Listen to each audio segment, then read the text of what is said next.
La République démocratique du Congo, notre pays, mon pays, j'aime beaucoup mon pays. J'aime bien ce pays. Ce pays qui nous a tout donné, mais nous ne savons pas tout donner pour ce pays.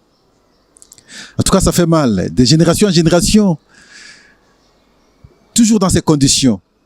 Depuis l'accession de notre pays à la souveraineté nationale, trop de problèmes, trop de difficultés. Le cadre politique, les acteurs politiques sont à la base des difficultés que le pays a connues depuis l'accession de sa souveraineté, ça veut dire en 1960. Que faire? Comment avoir un homme politique congolais sérieux? Comment avoir un homme politique qui ne réfléchit, ne fait tout que pour l'intérêt des autres? Comment avoir un homme politique totalement moral? C'est là la question. Et voilà pourquoi, à chaque fois, nous avons des problèmes. Et lorsque nous avons des problèmes, c'est les innocents qui paient le prix. Ces mêmes politiques, ils ne sont pas là. En tout cas, merci. Cette interpellation vaut son pesant d'or également pour la population. C'est de là que sortent ces politiques. À quel moment, dans le cas d'espèce, à partir du moment où nous avons accepté les élections, à travers les élections, c'est dans la sélection pendant les élections que nous envoyons ces médiocres et ce genre de politique dans la scène pour nous gérer en fait compte. En tout cas, merci. Les élections, c'est l'expression de la démocratie. La démocratie, pour Platon, c'est un régime, c'est un système, selon lui, le plus médiocre, selon Platon. Pourquoi? Il estime que, question d'avoir l'argent, question d'avoir une expression démagogique, tu as le pouvoir. Ça, c'est Platon. Mais les acteurs politiques, lorsqu'ils ont le pouvoir, ils sont très mauvais. Mais dans le cas de la République démocratique du Congo, nous disons bien, nous devons savoir nous regarder. Pourquoi j'évoque cette question de cette façon? Vous avez suivi le point de vue de Jean-Pierre Bemba, le président national du mouvement de libération du Congo, le MLC. L'actuel vice-premier ministre des Transports, en meeting à Kitambo, comme il a fait aussi ailleurs. Et ce n'est pas la première fois. Il nous a dit clairement qui est Joseph Kabila, celui qui nous a géré pendant 18 ans. Il n'a pas mâché les mots, il a dit clairement, Joseph Kabila n'est pas un Congolais. Joseph Kabila, c'est un étranger. Son papa n'est pas congolais, sa maman n'est pas congolaise. Madame Sifa, ce n'est pas sa maman. Il n'est pas le premier à tenir de tels propos. Il y a les fils de Mouzé Laurent Désiré Kabila qui le disent. Chaque matin, chaque midi, chaque soir. Vous allez citer Étienne Kabila, vous allez citer l'autre là Kabila aussi. Ils démontrent, ils disent que Madame Sifa n'a jamais mis au monde Joseph Kabila, moi encore Jeannette Kabila. Là, c'est Étienne Kabila et son frère. Il y a un député de l'Union européenne, je crois qu'il doit être un Belge. Il démontrait comment on a monté des stratégies pour imposer Joseph Kabila, qui est rwandais, à pouvoir gérer la République démocratique du Congo. Ça, c'est au niveau de l'Europe. Nous avons suivi un son qu'on avait collé à John Numbi quand il discutait avec quelqu'un du Haut-Katanga. Il disait, non, le problème avec Joseph aujourd'hui, c'est qu'il ne sera pas poser les actes du fait que sa maman, sachant bien que sa maman n'est pas congolaise, il aura peur lorsqu'on saura que sa maman n'est pas congolaise et qu'il ait menti ainsi au Congo depuis tous ces temps, ce serait alors une haute trahison. Voilà les sources qui nous ont permis à comprendre cette version de cette manière-là. Jusque-là, ce n'est pas un point de vue de Pascal. Quand on fait le recul du temps, il y avait les Ngwanda et les autres, des mouvements congolais basés en Belgique. Il nous disait que le nom de Joseph Kabila, ce n'est pas Joseph Kabila, son nom c'est Hippolyte Kanambe. Là, c'est les Ngwanda et les autres. En 2006, 2005 alors, et d'ailleurs déjà 2001, de telles informations circulaient. Les gens ont parlé. Mais aujourd'hui, le débat refait surface. Beaucoup se posent la question, disent, mais pourquoi Jean-Pierre Bemba en fait un problème pour lui? Ah, c'est là que nous, les analyses commencent. Jean-Pierre Bemba en fait un problème parce que lui-même a payé le prix. Je veux vous rappeler ici qu'après les élections de 2006, lors des contestations, vous allez vous en souvenir, on avait perdu ici Igo Tanzambe qui avait reçu des balles. Il y avait un affrontement ici, dans la ville, entre d'un côté les militaires qui soutenaient Jean-Pierre Bemba et de l'autre côté les militaires qui soutenaient Joseph Kabila. Et jusqu'à ce que Jean-Pierre Bemba va fuir, il va se cacher maintenant à l'ambassade de l'Afrique du Sud afin de chercher comment sortir du pays. Ces militaires arrêtés, il a perdu même son médecin qui jusqu'à ce jour, le corps n'a jamais été retrouvé, on n'a jamais su si on l'a enterré où. Il passait vers Gelem. Gelem, c'est là que résidait, un peu en haut, c'est là que résidait à son temps Joseph Kabila. Et son médecin, là, jusqu'à aujourd'hui, il a disparu, on n'a jamais su retracer. Pendant ce conflit-là, beaucoup ont perdu de vie également. Et lorsque Jean-Pierre Bemba va fuir, on va instrumentaliser un dossier à la Cour pénale internationale au nom maintenant du Centrafrique pour qu'il soit arrêté, et il sera arrêté. Il sera arrêté, il va passer 10 ans. Et dans les coulisses, on savait que le dossier a été monté par Kinshasa. Et on citait même des noms des gens qui se sont déplacés d'ici jusqu'à La Haye pour pousser à l'arrestation de Jean-Pierre Bemba. Alors maintenant, après que les juges aient constaté qu'il n'était pour rien, Jean-Pierre Bemba est rentré. Il est libéré 10 ans après, avec intention en même temps de venir déposer sa candidature. N'oubliez pas l'histoire. Pour l'élection de 2018. On arrive ici, on dit non, il ne peut pas compétir du fait qu'il a été condamné. Il a été condamné où? La cause principale, il est sorti sain et sauf. On dit, il a été condamné pour des raisons de subornation des témoins. Nous avons démontré que la subornation des témoins, ce n'est pas la corruption.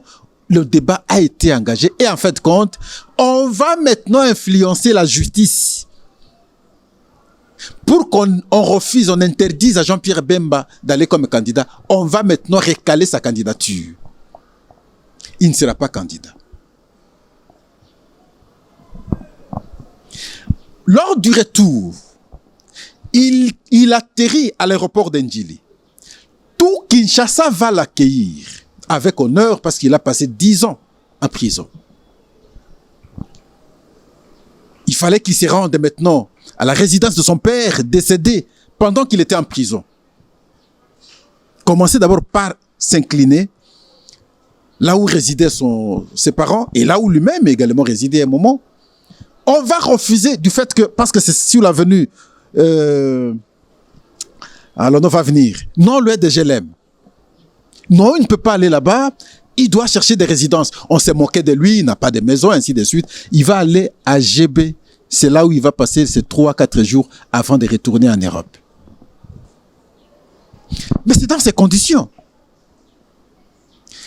Je m'adresse maintenant à Moïse Nyarugabo, qui a prodigué conseil la fois passée au président de la République. Non, attention, les faits que vous posez aujourd'hui vous seront opposés demain lorsque vous ne serez pas président.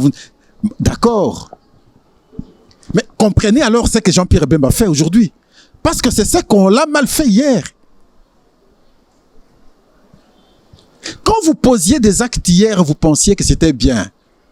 Nous y sommes. C'est comme ça que Pascal, je vous opposais à son temps la pensée d'Héraclite et d'Éphèse. Vous allez vous en souvenir, je disais toujours, tout coule, tout passe, rien n'est demeure. Le mal que vous l'aviez fait. Voilà pourquoi Jean-Pierre Bemba aujourd'hui est tout feu, tout flamme lorsqu'il s'agit de Joseph Kabila. Lorsqu'il s'agit de Joseph Kabila, encore que les preuves à leur niveau, et vous avez suivi le président de la République dire que le géniteur de l'AFC s'appelle Joseph Kabila. Lorsqu'on a un tel dossier, lui-même vous dit Jean-Pierre Bemba, j'étais ministre de la Défense, les éléments que j'ai en possession, j'avais entendu les gens témoigner, surtout lorsqu'ils parlaient de Mobondo, on parlait effectivement que c'est un mouvement créé par Joseph Kabila. Est-ce que ça peut encore vous étonner à partir du moment où le mal que vous aviez fait hier, c'était profond? Allez-y sur l'avenue du Port. Regardez la résidence de MLC. Pourquoi dans cet état? On avait arraché même des prises. On avait les chaînes qui étaient là, on a tout détruit. Les caméras étaient parties, les prises arrachées, des tapis, ainsi de suite. Pourquoi? Parce que simplement, il s'agissait de Jean-Pierre Bemba. Alors maintenant, il a la parcelle du pouvoir. C'est là que le problème se pose. Tout coule, tout passe, rien n'est demeure.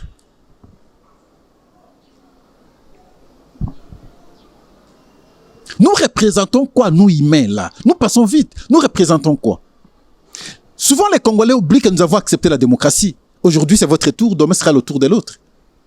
Nous ne comprenons pas ça. Nous ne savons pas intérioriser cette donne. Le pouvoir pour nous c'est 5 ans. Pour la présidence, une fois renouvelable. Mais ce n'est pas une garantie que, même pour le deuxième mandat, que vous serez élu. Voilà pourquoi lorsque vous êtes président, et je me manque souvent des gens de Joseph Kabila qui pensent revenir, revenir. Mais vous avez tout le temps, vous avez géré votre pays. Enfin, vous avez géré le pays selon votre temps. Mais vous allez encore revenir comment? Par quelle voie? La voie des armes, c'est la voie antidémocratique que nous sommes tous opposés la fois passée. Personne ne peut accepter. Et nous devons savoir tous nous opposer à la guerre. On ne peut plus obtenir le pouvoir au Congo par les armes. D'ailleurs, je crois qu'il y a une loi même à l'Assemblée nationale qui a été votée comme telle. C'était dans le sens de décourager les gens à prendre les armes. Alors vous avez pris les armes et vous cherchez encore le pouvoir. Non. Vous avez géré le pays pendant 18 ans. J'ai posé ma question la fois passée auprès des gens.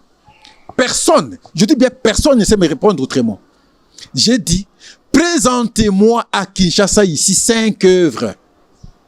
5 œuvres d'impact visible pour l'intérêt de la communauté réalisées par Joseph Kabila pendant 18 ans. 5. Les gens peinaient, personne ne sait me les présenter. Mais quand vous posez une telle question dans le régime de Tshisekedi pendant ces quelques temps ici, mais on peut aller jusqu'à 20. Très facilement, tout en récitant.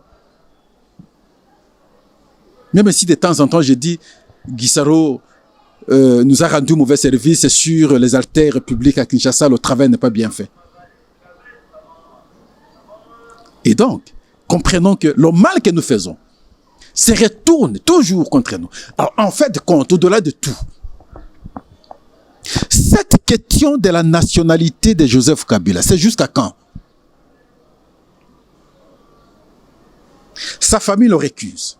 Tout le monde le récuse. Au niveau national, on le récuse. Au niveau international, on le récuse. Tout le monde sait dire qu'il n'est pas congolais. Jusqu'à quand? Vous pouvez me dire, moi, que je ne suis pas congolais.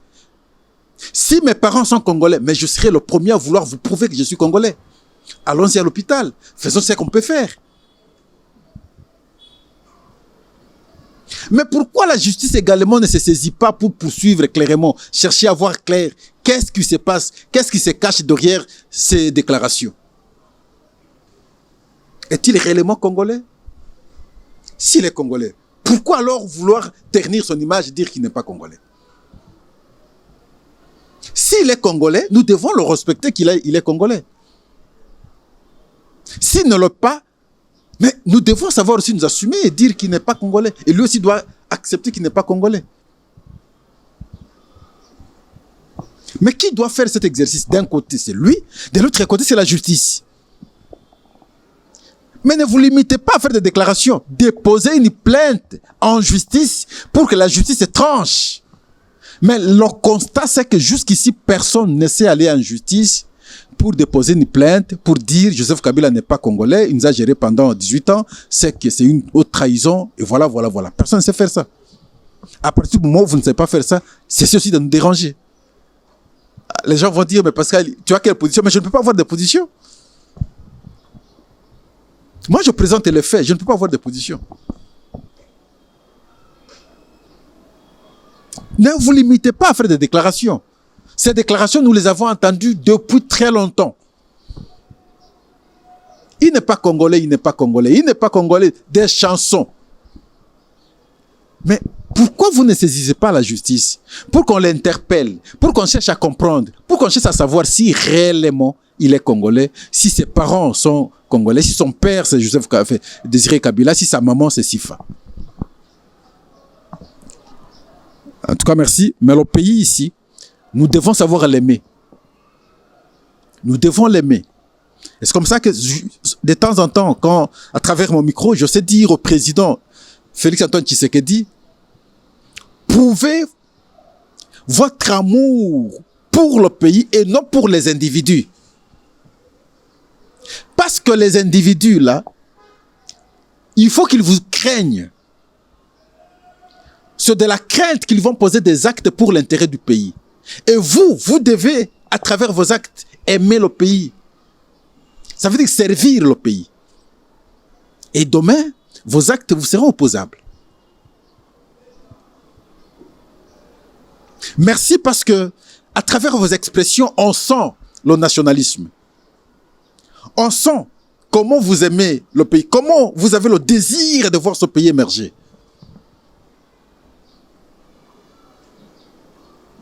C'est très intéressant. Ce qui vous rend parfois mauvais service, c'est les collaborateurs. C'est là que nous savons insister de temps en temps. Le choix des acteurs. Le choix des acteurs souvent pose problème. Une fois être agglutiné par des gens qui aiment le pays, qui aiment le développement du pays, qui aiment le changement, qui comprennent les enjeux, tout ira vite. Tout changera très vite. Le choix des acteurs. Mais votre passion, la volonté de servir, l'intention de voir ce pays émerger, mais il n'y a pas de débat, nous vous encourageons pour ça. Même la tangente que vous avez prise maintenant face au Rwanda, on peut tout dire, mais on n'a pas connu dans le passé. Vous aurez toujours mes congratulations quant à ces. Moi, je ne serai jamais là vous flatter pour quelle fin. Mais surtout, vous rappelez toujours d'être prudent tout en aimant le pays, comprendre que demain vous ne serez pas là. Vous êtes là pour un temps. Ce temps, c'est nous qui vous l'avons accordé. Il y aura un moment où nous allons dire stop, nous reprenons notre temps et nous prenons l'autre. Et pendant que vous êtes là, vous devez comprendre que je dois servir ici. Maintenant, c'est le temps de servir. Pendant que je sers, je dois me comporter comme tout humain normal. Ne tombez pas dans les excès du pouvoir. En tout cas, merci. Nous, c'est tout ce que nous avons comme métier. C'est lancer les alertes comme nous les faisons. Prouver combien nous aussi, à notre niveau, nous aimons le pays. Afin qu'à travers nos petits mots, ceux qui ont la charge de gérer le pays comprennent ce qu'ils peuvent faire pour l'intérêt de chacun de nous. En tout cas, merci. N'allez jamais ailleurs. C'est ici. Et voilà comment nous transpirons pour la cause de la nation. Merci. Au revoir. À la prochaine.